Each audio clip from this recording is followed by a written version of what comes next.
The first one comes from Andy, and Reed, you played a lot of high school football, so this one's near and dear to your heart. All right. Andy says some colleges actually have canceled football for the fall. I don't believe in the SEC yet, but in other conferences because of COVID-19.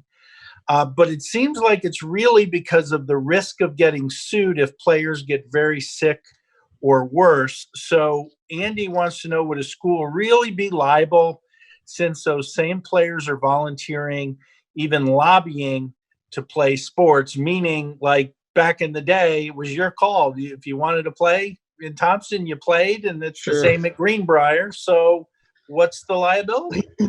Well, there's a lot of protections for schools, but I think it really comes down to one of the intriguing things about COVID and sports for colleges is that some of these players are on scholarship, and if these teams are requiring you to play and you contract COVID, then you may have something there.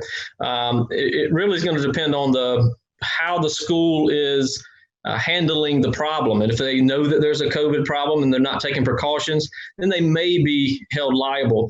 But like I said, there's a lot of exemptions for schools. And Vic, you know a ton about that. You're dealing with one now. Why don't you tell us a little bit about that? Yeah. In situations during this COVID period, Governor Kemp in Georgia has issued an order that was worked out with the various political interests throughout the state to provide extra protection to medical providers during this COVID period.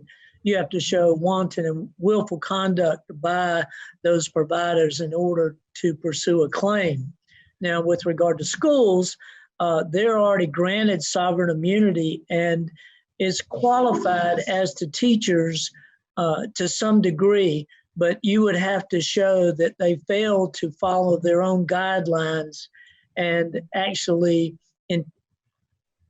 failed to follow those guidelines to such an extent that there's an inference that there is an intent to injure the student. So it would be very, very difficult to file a claim against the school or the administration or the teachers for contracting COVID.